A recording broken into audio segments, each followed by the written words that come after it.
little shrub, so it kind of goes back down, but it's got a lovely, it's in the pea family, and it has a lovely little pink flower. These are pots that I'm going to be taking with me, but that's not in a pot. That's a Japanese fern. Okay. So that's really pretty. And this is a climbing hydrangea. Okay. Oh, so And it has a, so there's a nice one. This is another Japanese. There's a different leaf that I've seen on Oh, really? hydrangeas, yeah. Yeah, different, the climbing one, and we have another climbing one in the front, and I'll show you that. These trees get really beat up by this big white pine. Okay. This is a big bully in the garden, but lovely, lovely tree. I mean, I can't imagine not having it when you step back and look at how magnificent it is. Right. But it drops, you can see all of this stuff. Oh, And so any changes the branch that acidity. falls on this little kind of delicate thing, and so you can see it's had a little bit of problem, and so anyway, we're working on it. I was starting to expand the shady garden back over here, but it didn't get too far. This doesn't have any irrigation, so I just didn't get far. Irrigation starts just because it's one of the zones right here. So Okay. this gets sprayed, Okay. and then it goes over there, and then over there. I'll show you where that goes. Yeah, that'd be great. Garden shed, anything back here. I never did anything back here. And this is all stuff from the Title V people. They messed this all up. So You and John are in good company with the distribution boxes. He needs one too. Oh yeah, right. So what I would do is buy some more of this large bark and just put it here, because otherwise you get going in and out of this door. I don't know. You don't have a dog, so you probably won't be. I don't We know. won't be Unless walking out cats outside. yes, right now. So they will. So you might want to put some stuff here so you don't pick up that. And just bring it all the way out to here, and it just kind of keeps it tidy. So here's our distribution box. So this is the border garden, and these are my planters. This is a cast iron planter, so it's really nice to have a little color here. This is, I'm sorry, I'm going back here. This is sunny over here, Yep. and so this is semi-shade, Semi-shade, yeah. and to deep shade. So we have, so mostly kind of cool season. You can see profusion of plants, but because it's shady, I like to put a little color in here, and you know how you always snap off the coleus so they can get more bushy. This is evergreen. Evergreen, I put these two shrubs in here to keep a little color here during the winter. I love my broadleaf evergreens, and this little juniper I put in. I had another juniper over there, but I think it didn't do well. This is Rose of Sharon. Now this would be something that I would be doing if I was maintaining the garden better, if I wasn't packing.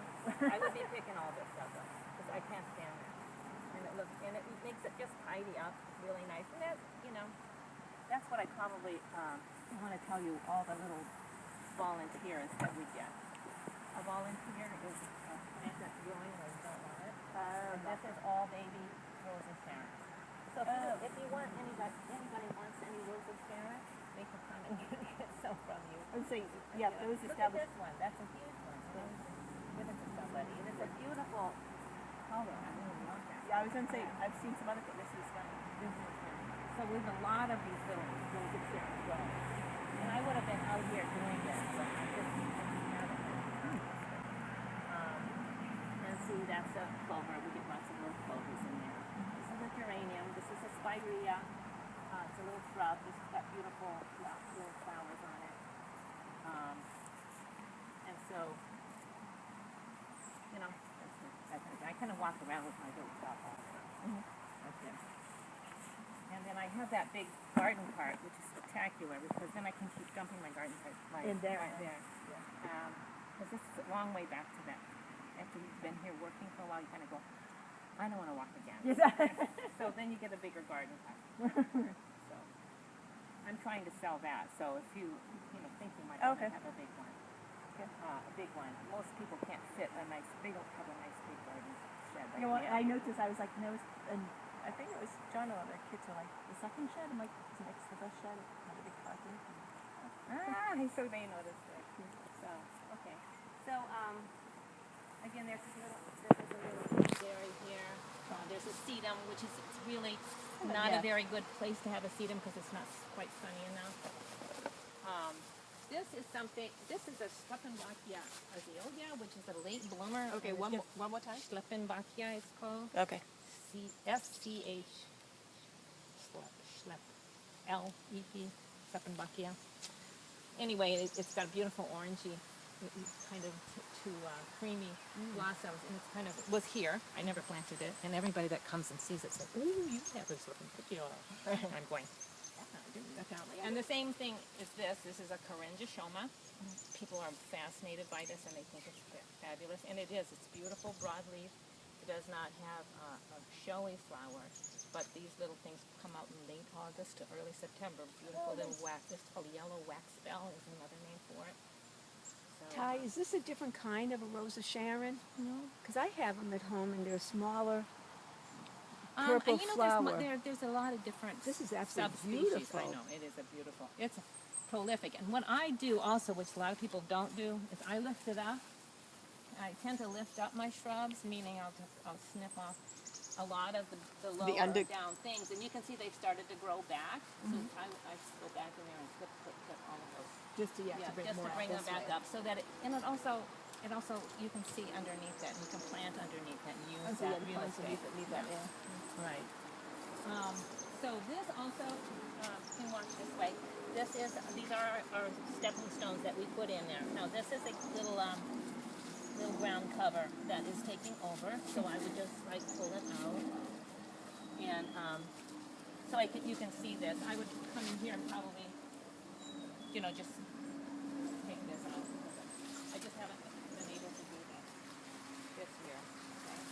And so back in here, this is a short. Oh, that might be nice. Yeah. This is a trillium.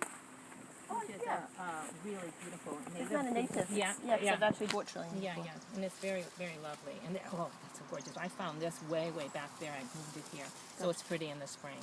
This is another azalea which got all snapped off in one of the latest storms. Oh. We had two big storms last year. Remember that? The big one in October. Yep. The ice storm. Yep. And then we had. And then we had another one. What did we do? We had the Irene, right? So we had several big, huge branches fall and one big tree fall. Now this I would probably clip off too. So my idea is to have a nice little walkway through here. Okay, this is ginger, which is very pretty. Yeah. And you can see, this is called Brunera, Brunera. It's got a gorgeous blue little tiny flower. But it spreads. It's been spreading really well all the way through here. This is like a sucker from this azalea, so you might want to take that. You can see that this one is just been dropping some things. Now we've had a really, really hard time with deer this year. Yeah, a whole bunch of mine between woodchucks and chipmunks have chewed off tops of my plants. Oh, really? Yeah. So I don't know, it seems worse than usual, but I have a product called Bob